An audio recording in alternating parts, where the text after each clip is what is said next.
하나님의 말씀을 함께 보시겠습니다. 오늘 우리에게 주신 하나님의 말씀 여호수아 3장 7절에서 9절까지 말씀입니다. 제가 봉독하겠습니다. 하나님의 말씀을 함께 보시겠습니다. 여호와께서 여호수아에게 이르시되 내가 오늘부터 시작하여 너를 온 이스라엘의 목전에서 크게 하여 내가 모세와 함께 있었던 것 같이 너와 함께 있는 것을 그들이 알게 하리라. 너는 언약궤를 맨 제사장들에게 명령하여 이르기를 너희가 요단 물가에 이르거든 요단에 들어서라 하라. 여호수아가 이스라엘 자손에게 이르되 이리 와서 너희의 하나님 여호와의 말씀을 들으라 하고. 아멘. 오늘은 알곡과 가라지라는 제목으로 우리가 하나님 아버지의 마음을 잠시 살펴보도록 하겠습니다. 모세가 호렙산에서 불타는 떨기나무 가운데에서 살아계신 하나님을 만났습니다. 그리고 이스라엘 백성들을 애굽에서 데리고 나오는 일을 그가 감당했던 것입니다. 이스라엘 백성들이 출애굽을 하고 시내산에 도착을 했습니다. 모세가 시내산에서 하나님의 말씀을 받았습니다. 그리고 이스라엘 백성들에게 하나님의 말씀을 전합니다.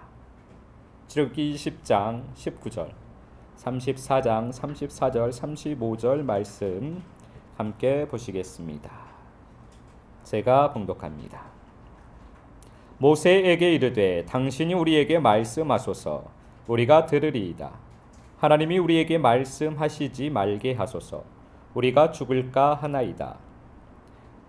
그러나 모세가 여호와 앞에 들어가서 함께 말할 때에는 나오기까지 수건을 벗고 있다가 나와서는 그 명령하신 일을 이스라엘 자손에게 전하며 이스라엘 자손이 모세의 얼굴의 광채를 보므로 모세가 여호와께 말하러 들어가기까지 다시 수건으로 자기 얼굴을 가렸더라. 아멘. 하나님의 말씀을 듣는 이스라엘 백성들이 두려움에 떨었습니다. 왜냐하면 그들은 하나님의 영광의 말씀이 두려웠기 때문입니다. 그들은 말씀을 듣기는 좋아하는데 그 말씀대로 살기는 싫었던 것입니다. 그 영광의 말씀을 들으면 그 말씀대로 살아야 하니까 그것이 두려웠던 것입니다. 그래서 모세는 수건을 얼굴에 쓰고 말씀을 전하게 됩니다. 그 말씀은 빛이 없는 말씀입니다. 그 말씀은 하나님의 영광이 없는 말씀입니다. 그 말씀은 생명이 없는 말씀입니다. 그 말씀은 알맹이가 없는 껍데기 말씀입니다. 그 말씀은 지식의 말씀입니다. 여호수아서 3장 9절 말씀입니다. 제가 봉독합니다. 여호수아가 이스라엘 자손에게 이르되 이리 와서 너희의 하나님 여호와의 말씀을 들으라 하고. 여호수아가 가나안에 들어가기 위해서 요단 강가에 도착했습니다. 여호수아가 하나님의 말씀을 받았습니다. 그리고 그가 받은 말씀을 이스라엘 백성에게 전합니다. 그는 말을 합니다. 하나님의 말씀을 들으라. 그는 하나님의 말씀을 그대로 선포를 합니다. 그의 얼굴에는 수건이 없습니다. 그는 하나님의 영광을 선포합니다. 그는 하나님의 말씀을 생명으로 전달을 합니다. 그는 가라지가 아니라 양식을 나누는 것입니다. 양식을 먹으면, 생명의 양식을 먹으면 그 양식의 말씀을 먹는 자는 변하게 되는 것입니다. 고린도후서 3장 16절에서 18절 말씀 함께 보시겠습니다. 제가 봉독하겠습니다. 그러나 언제든지 주께로 돌아가면 그 수건이 벗겨지리라. 주는 영이시니 주의 영이 계신 곳에는 자유가 있느니라. 우리가 다 수건을 벗은 얼굴로 거울을 보는 것 같이 주의 영광을 보매 그와 같은 형상으로 변화하여 영광에서 영광에 이르니 곧 주의 영으로 말미암음이니라. 아멘. 아담의 범죄 이후로 우리는 가죽옷을 입게 되었습니다. 그래서 우리는 주님을 믿는다고 해도 수건을 쓰고 살아가게 되는 것입니다.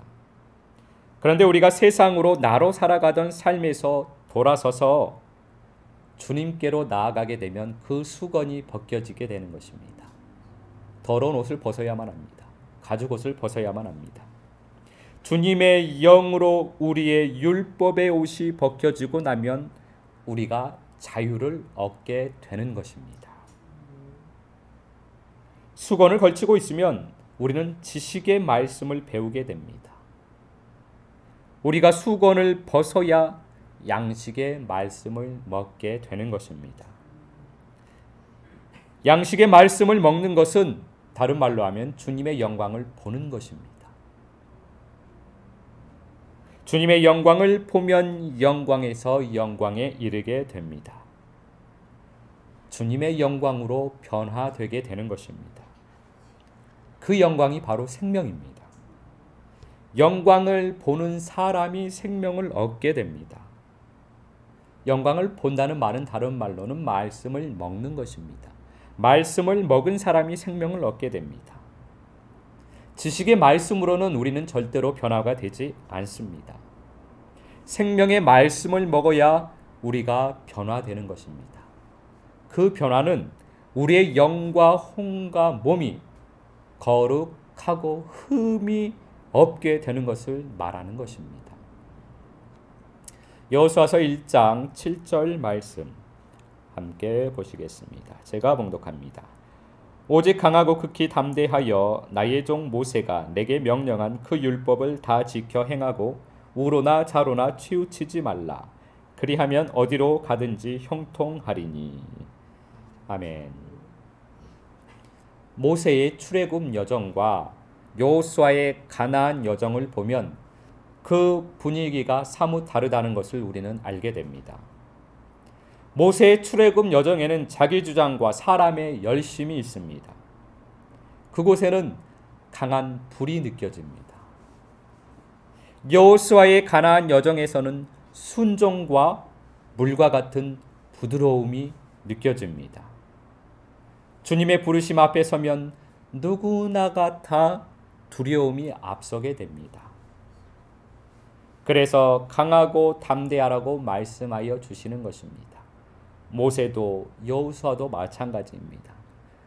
그런데 여호수아 1장 7절 말씀을 보면 그 뒷부분의 말씀은 모세를 거울 삼아 여호수아가 바로 가야 하는 길을 말씀해 주시고 있는 것입니다.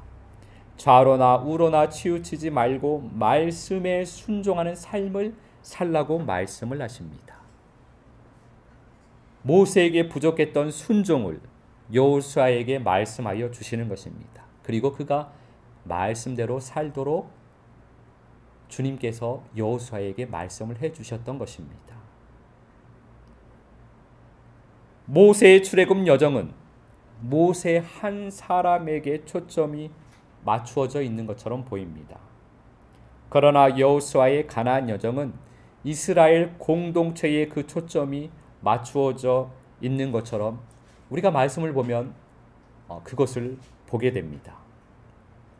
이렇게 혼적 신앙과 영적 신앙의 특징을 우리가 출애굽 여정의 말씀과 가나안 여정의 말씀을 통하여서 볼 수가 있는 것입니다. 지식적 신앙과 생명의 신앙이 이렇게 그 특징이 두 부분으로 나누어지게 되는 것입니다. 요한복음 12장 24절 말씀 함께 보시겠습니다. 제가 봉독합니다. 내가 진실로 진실로 너희에게 이르노니 한 알의 밀이 땅에 떨어져 죽지 아니하면 한 알 그대로 있고 죽으면 많은 열매를 맺느니라. 아멘. 생명의 양식을 먹어 생명이 되면 알곡인 것입니다. 모양만 있는 것이 아니라 그 안에 영이 있는 것입니다. 그것이 알곡입니다. 그런데 말씀을 순종하는 모양만 있으면 가라지입니다. 말씀을 순종하는 모양만 있는 것이 아니라 그 안에 말씀의 영이 있어야 알곡입니다. 반대는 가라지입니다. 가라지는 모양은 있습니다. 그런데 그 안에 본질인 영이 없는 것입니다. 그 영이 바로 지난 시간에 나눴던 것처럼 아버지의 사랑입니다. 주님 앞에 우리가 알곡이 되어야만 합니다. 예표적으로 보면 모세는 가라지입니다. 모양은 있는데 자기 모양입니다. 말씀을 순종하는 것처럼 보이는데 자기입니다. 아버지 사랑이 없습니다. 영이 없습니다. 생명이 없는 것입니다. 하나님의 말씀을 전하는데 수건으로 하나님의 영광을 가리고 사람의 말, 자기 말을 하는 것입니다. 그래서 가라지입니다. 반대로 여호수아는 알곡입니다. 여호수아는 하나님의 말씀을 그대로 전하였습니다. 그는 광야에 외치는 자의 소리였던 것입니다. 주님께로 인도하는 소리였습니다. 광야의 삶을 사는 사람들을 가나안으로 인도하는 광야의 소리입니다. 광야의 소리는 알곡입니다. 알곡은 자기가 죽어서 열매를 맺는다라고 말씀을 하십니다. 알곡은 죽어야 생명이 흐르게 됩니다. 내가 살아 있으면 생명이 흐르지 않습니다. 우리가 이 땅에서 광야의 삶을 살고 있습니다. 크게 보면 이 땅의 삶은 광야의 삶의 여정입니다. 가나안인 하나님의 나라를 향하여서 걸어가는 우리들은 여행자들입니다. 이 땅은 여행하는 길입니다. 우리가 가라지를 먹으면 이 땅에서 여행을 하는 동안 양식이 가라지이면 가나안에 들어갈 수가 없습니다. 우리는 알곡을 먹어야만 합니다. 그래야 우리가 가나안으로 들어갈 수가 있습니다.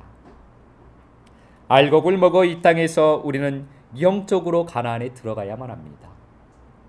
이 땅의 삶을 살아가는 동안에 우리가 알곡을 먹어 영적으로 이 땅에서 가나안에 들어가서 이 땅에서 하나님의 나라의 삶을 사는 것입니다. 영적으로. 그렇게 해야만 우리가 이 땅의 삶을 마쳤을 때 가나안으로, 즉 하나님의 나라로 들어갈 수 있는 것입니다. 우리가 알곡이 되어야만 합니다. 그리고 우리는 죽어야만 합니다. 나는 죽고 예수로 살아야만 합니다. 그래야 열매를 많이 맺게 됩니다. 주님 말씀처럼 열매를 맺지 못하는 가지는 생명나무에서 잘려져 버립니다. 그리고 버려지게 됩니다. 그래서 주님께서 우리에게 생명을 많은 열매를 맺도록, 생명의 많은 열매를 맺도록 하신 것입니다. 첫 알곡이신 예수님께서 그렇게 죽으시고 부활하셔서 많은 열매를 맺으셨습니다. 다음 알곡인 우리들도 그렇게 내가 죽고 부활 생명으로 살아야만 합니다. 그러면 열매가 맺히는 것입니다. 알곡이 되지 않았는데 우리는 내가 가라지인데 열매를 맺을 수 없습니다. 우리는 알곡이 되었는데 죽지 않았으면 알곡이어도 죽지 않으면 열매를 맺지 못하는 것입니다. 알곡은 내가 없는 것입니다. 내가 죽어야 열매를 맺습니다. 알곡은 예수만 있는 것입니다. 알곡인 우리를 주님께서 다른 사람들에게 나누어 주시는 것입니다. 알곡인 내가 죽으면 내 안에 내가 열매를 맺게 됩니다. 그러면 그것을 주님께서 또 나누시는 것입니다. 알곡은 수건이 없습니다. 수건은 지식입니다. 우리가 생명으로 말씀을 살면 알곡이 나누어지는 것입니다. 주님께서 그렇게 나누어지도록 하시는 것입니다. 우리는 내 자신이 내가 알곡을 나누겠다라고 하면 안 되는 것입니다. 나는 나눌 수 없습니다. 주님께서 나누어 주시는 것입니다. 우리가 생명으로 말씀을 살면 주님께서 나누어 주시는 것입니다. 우리가 수건을 벗는 일이 말씀 기도와 생명의 노래를 부르는 것입니다. 우리가 수건을 벗으면 주님 안에서 자유를 얻게 됩니다. 그 자유를 율법에서의 자유라고 하는 것입니다. 그 자유를 말씀을 순종할 수 있는 자유라고 하는 것입니다. 죄의 종으로 묶여 있으면, 율법의 종으로 묶여 있으면 말씀에 순종할 수 없습니다. 자유가 있어야 말씀에 순종이 되는 것입니다. 그것이 알곡입니다. 그 알곡은 주님의 창고에 드려지게 되고 주님께서 그 창고에 있는 알곡인 우리를 나누시는 것입니다. 주님께서 우리를 알곡으로 만들어 주시니 주님을 찬양합니다. 주님께서 알곡인 우리를 죽음으로 인도하여 주시니 주님을 찬양합니다. 주님께서 우리를 열매 맺도록 하시니 주님을 찬양합니다. 주님께서 하십니다. 한 주간도 주님께서 나누시는 알곡이 되는 아름다운 삶을 살게 되시기를 우리 주 예수 그리스도 이름으로 축복합니다.